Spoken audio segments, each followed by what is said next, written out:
ngisuke ngiwantshontshile amanzi aleso sidumbu leso. Angifuni ukuqamba amanga. Athenga amanzi esidumbu kimi. Yabo ngiwathathe lamanzi ngimnikeze. Ulala kanjani labantu lapho? Uthule phela lo muntu. Uthule usefrijini. Usefrijini. Uyakwazi ukuthi uwenze uthulale naye. Ulala kanjani bethi nomuntu ongasekho, umuntu obandayo, umuntu wayelala kanjani? Uyakhona ukuthi uthambise. Wenze lento oyenzayo ukuthi kwathamba lapha uyakhona ukuthi ufake ugwayi wakho uyisize ngaleso sikhathi uyisiza ngaso.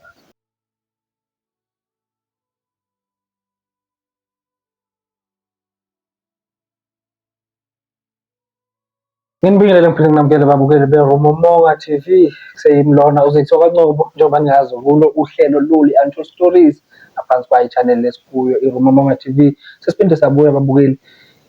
Naba nesicelo nacela ukuthi ubhuti abuye kuningi kwasana. So njengoba nazi ukuthi nina abelungu bethu siphinde sambuyisa ubhuti uzophendula yonke lemibuzo le enaba nayo. Ubhuti wami ngibingelele mphinde ngibongele. Ngiyanibingelela ababukeli emakhaya noma ngeke ngasayichaza igama lami ukuthi ngubani ngoba ngeke ngichazile wasekuqaleni.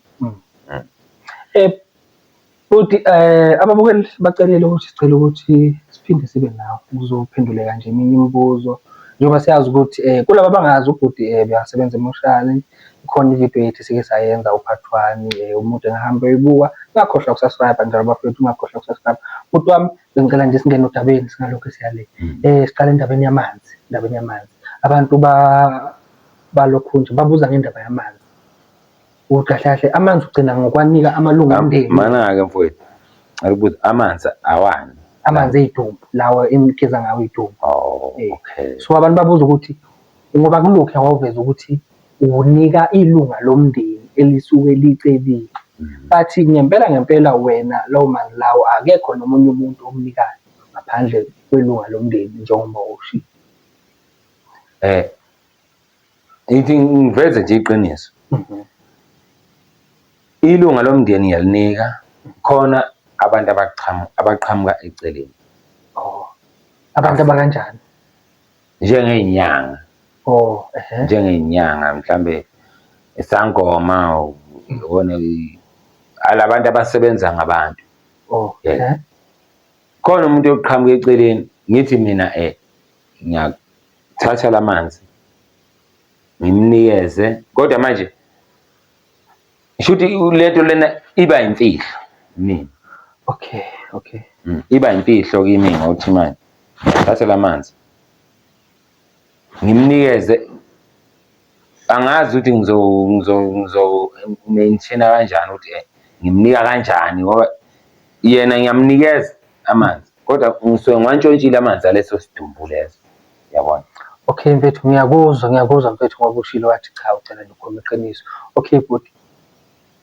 Ube uwathola yini labantu laba ukuthi bawenzani lamanzi? Ngoba abantu abaningi nabo bayafisa ukwazi ukuthi labantu laba bawenzani lamanzi mase bewathathile ngakubo.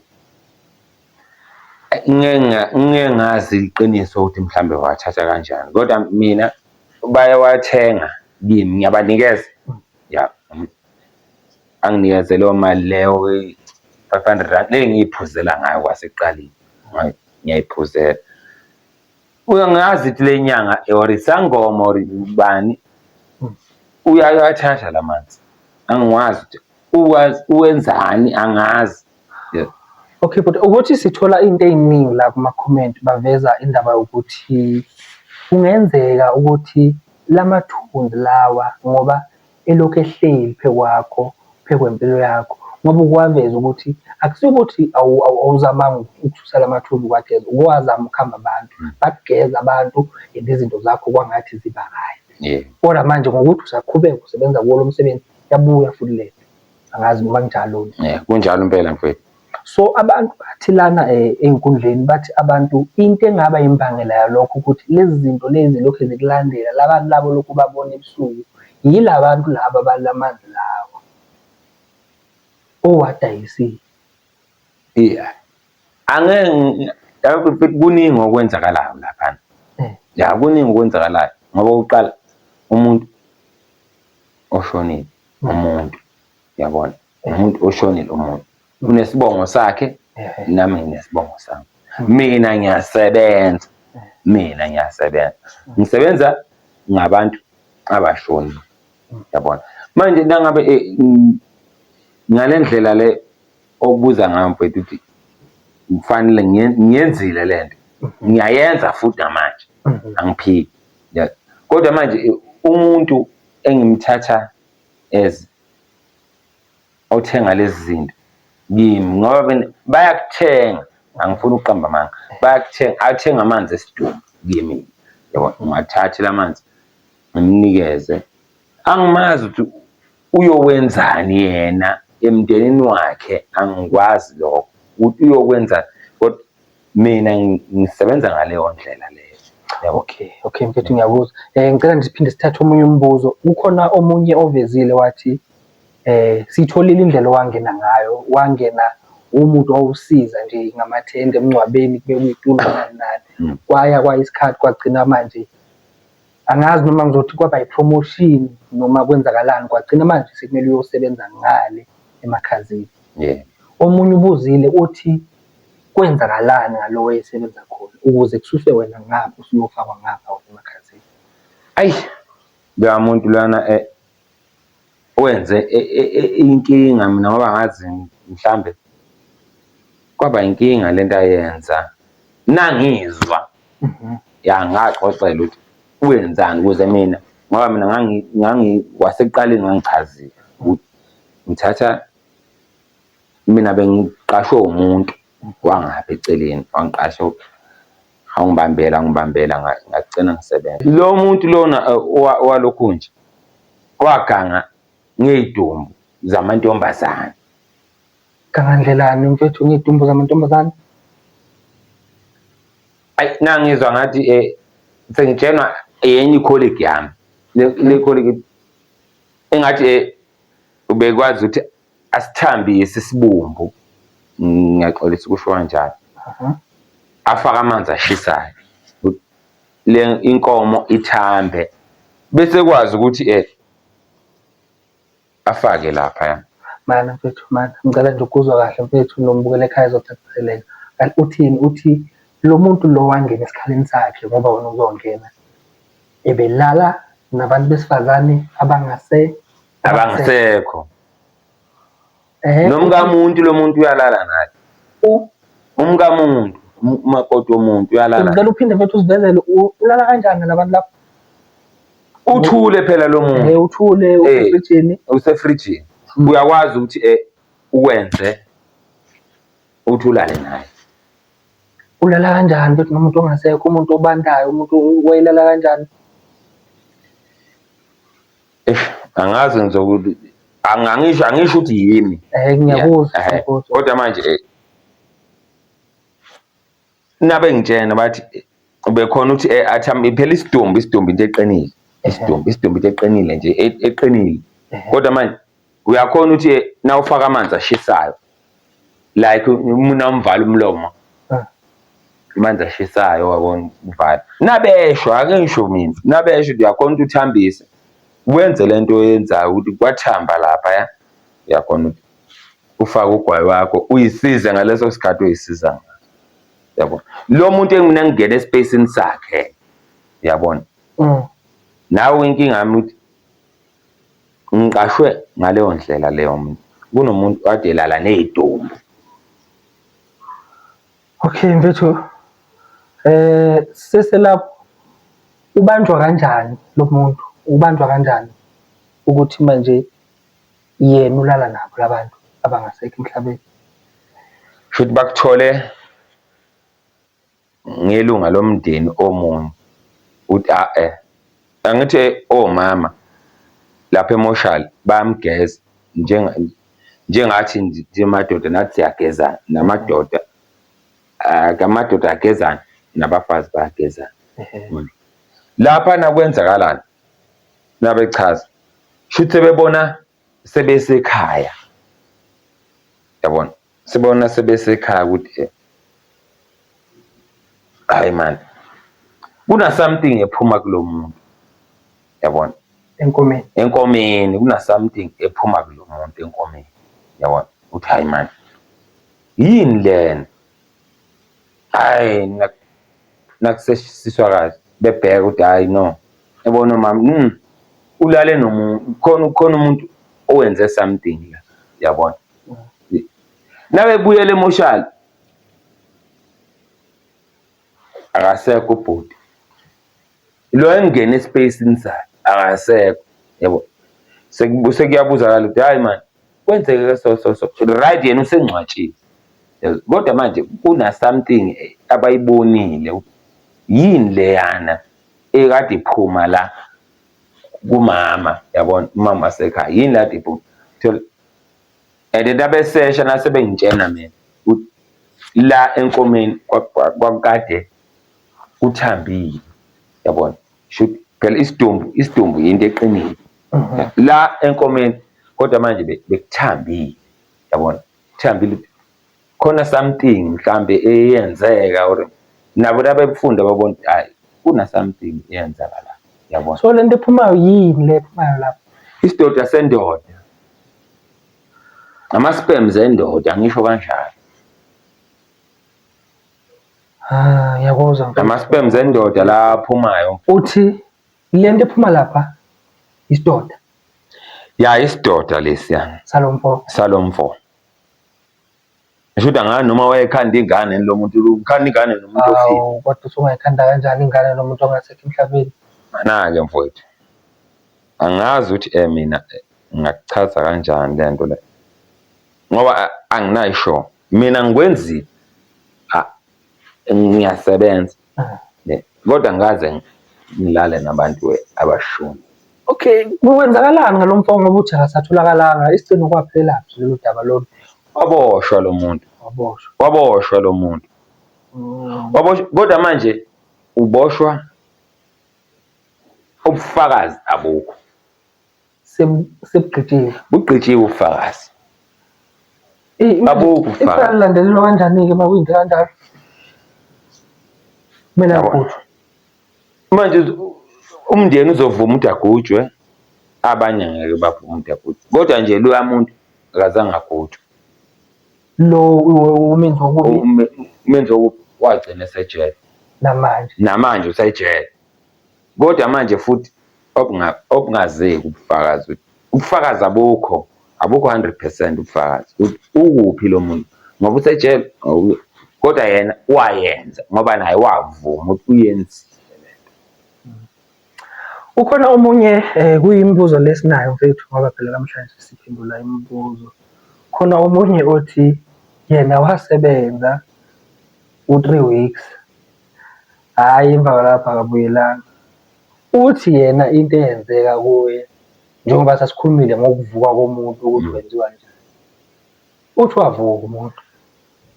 Kuye. Uthi wavuka. Uze uveza indaba yokuthi umuntu uyabhodla esefile ekhipha umoya wokugcina. Yeah. Iqiniso lo. Yeah, vele umuntu uyabhodla. Kodwa mina njengami ngase ngisebenza iminyaka emoshana. Angikhumbuli ukuthiwa umuntu uyavuka lutho. Le ndaba enokuphola uyabhodla vele. Uyabhodla. Umoya ubuya eswini. Kunomoya eswini. Osalile. Yeah, kunomoya. Yeah, nawuphuma. Ngoba umuntu kunabanye abantu ebenziwa njengomuntu wengozi, accident, wenziwa i-operation. Yabona? Yeah, operation umuntu nje wengozi, umuntu olimele nomuntu ogulile akufani. Wenza i-operation, umuntu olimele wenza i-operation. Bazomkhipha izitho zangaphakathi. Umthola umuntu eqaqiwe la. Uyaqaqwa umuntu uyavulwa la akhishwe izitho zangaphakathi. Lo olimele but ogulile uzongcwatshwa enjalo. Kodwa wengozi wenza i-operation. Futhi nisuke ningavumelananga nomndeni ngaleso sikhathi. Wenziwa immediately efakwa lapha emoshali wenziwa i-operation. Wenziwa ubani lapha operation? Yithi phela sisebenza lapha ngaphakathi. Ziyaphi ke lezi icubu zomuntu lezi enikhiphayo la? bathi bona bazenza bathi nasihambisa lapha bathi benza amaphilisi ngazo, basho njalo. Kodwa thina njengabantu esisebenza emoshali sikhipha lento le yalo muntu lesibake sibeke lapha, nazi izinto ogulile cha, kodwa olokhu nje ophilayo bese nidayisa icubo. Ya vele icubo ngizoyidayisa icubo ngendlela imali futhi lapho kahle kahle la kusemhlabeni kumele wazi ukuthi ngifuna imali. Ngiyakuzwa babukela emakhaya, ngiyaluzwa udaba lukabhuti. Mina nje ake ngiqamba amanga konke engikuzwayo kuyangithusa futhi nje ngishaqekile kakhulu. Ngesingami nje ngendlela engizwa ngayo angiboni ukuthi ngasebenza kuleya ndawo leyana, futhi indawo osebenza kuyo kuzwakala ngathi indawo ethusa kakhulu. Impela nje sesizovala mhlampe nje ukucacisela umbukeli ekhaya ongathi akasazi isimo salaphaya ukuthi kwenzakalani, mhlampe uthi nje ukumbeka nje isithombe ukuthi kahle kahle njengoba nisebenza abantu abangasekho kunzima kangakanani. Mina akukho nzima. Akukho nzima. Akukho nzima. Umsebenzi. Na usebenza uyasebenza. Yini pho inkinga le ngoba ukhona la uveza khona ukuthi ukulala sekunzima manje? Ya. Ibuya yonke le ngqondo le ukuthi manje ngibone bani, ubona nogogo abadala ucabanga ukuthi uzobona isalukazi esidala, yazani akusiyo wakini lo ngangcono ubidlozi lami leli kanti omunye umuntu wakesinye isibongo. Yabona yona le nto inzima kodwa futhi i-right ngoba umsebenzi as long uthola imali, yabona, as long so leyo mali le nikhanda ngokuthi nithengise amanzi, nithengise iy'cubu zabo, nakho nomunye okutholakala ukuthi usethele isidumbu ngamanzi ashisayo walala naso. Uthi umsebenzi kodwa kwenzeka lezi zinto. Umsebenzi nangithola imali. Umsebenzi nangithola imali. Umsebenzi. Ayikho futhi into wrong nangabe uthola imali. Okay futhi ngiyakuzwa. Bengicela nje futhi like sikhuluma ngawe njengamanje. Sikhuluma ngawe. Njengamanje umuntu vele osekule simo lesi okuso ukuthi umsebenzi. Awusenandaba nayo yonke into eyenzakalayo. Ngicela ke sime ngalowo muntu loyo njengamanje. Ngeke sibuyele kuloya muntu owuwe engakasebenzi la. Ukuthi bufana yini? Hayi noma lo msebenzi usushintshe kakhulu. Ungishintshile. Lo msebenzi ungishintshe ngale ndlela ukuthi manje angisacabangi into eningi. Ngicabanga laba bantu la. Okay, ngisebenza ngalaba bantu la. Ngisebenza ngomuntu wakangcwaba ngoba ngawungokangcwaba mfowethu. Ngisebenza ngomuntu wakamhayisa, ngisebenza ngomuntu wakwabantu. Laba bantu laba kodwa angazi mina ngizothini kodwa yabona lento le iyafana. Umsebenzi. Akumelanga mhlambe wale umsebenzi la kumele usebenze. Ngiyasebenza la. Anginankinga. Ngiyakuzwa futhi ngalesa sikhathi ke ngokungakasebenzi khona lezi zinto lezi ukube besuzazi zonke lezi zinto esezikuvelele la ubungaqhubeka ukuthatha lo msebenzi. Hayi ngangeke mfowethu ngoba iy'ngqinamba lezi engibhekana nazo lapha ezinzima. So kahle kahle le ngqinamba wona manje usuzamukelile. Ngizamukelile vele ngoba vele akukho engizokwenza. Iy'ngqinamba vele ngiyakwazi ukuyivimba vele. Sengiyakwazi ukuyivimba ngazi ukuthi okay. Naku kanje ngihamba ngiyayivimba zonke lezi. Uvimba ngaphi? Ngiyabona ngoba ngisasebenzisa le nyanga le engiyisebenzisayo lo muntu lo wesiZulu. Usangivimbile ukuthi ungaboni lutho. Uphuzeni? Utshwala. Odakwayo khona? Utshwala vele ngizokuphuza. Bese ngidla lezi imbiza zakhe ke lezi kudleke konke lokho, uyabona. Ya, ngikudle konke lokho, yabo. Kodwa njengamanje ngina 4 months angikaze ngibe na inkinga. Since ngahamba loya baba angikaze ngibe nankinga. Angimazi noma lo baba umthakathi yini, ngoba vele kwayena lo baba lo ngamzela namanzi. Oh. Ngamzela namanzi lo baba. Ukhokha ngemali kulo baba noma ukhokha ngamanzi? Ukuze akusize. Ngeza namanzi ukuze angisize lo baba. Ukuze angisize. Ngeza namanzi ukuze angisize. Shuthi lo baba uyakwazi ukuvala. Ngale ndlela enza ngayo. Ya, ngale ndlela enza ngayo. So njengamanje ungathi lezi zinto lezi ayihlupha kakhulu ngoba ebusuku. Since nje ngaya kulo baba lo. Ngeza namanzi. Omunye umndeni hayi amanzi aselungeni lakhe. Ngeza namanzi yena wangithuma ukuthi angithatha amanzi omunye umuntu ngeze nawo la ekwazi ukuthi angenzele. Babukela emakhaya, ngicela nje ukuthi sibambelana namhlanje. Ngicabanga ukuthi imibuzo enibe nayo sikwazile ukuthi eminye yayo siyiphendule. Siyabonga kakhulu ukuthi nibe nathi namhlanje ohlelweni. Ngicela niqhubeke subscribe, cindezela i-notification button ukuze uzothola ama-notification ngaso sonke isikhathi makukhona isiqephu esisifakayo. Siyabonga kakhulu, ngicela sidibane esiqephini esinye esilandelayo.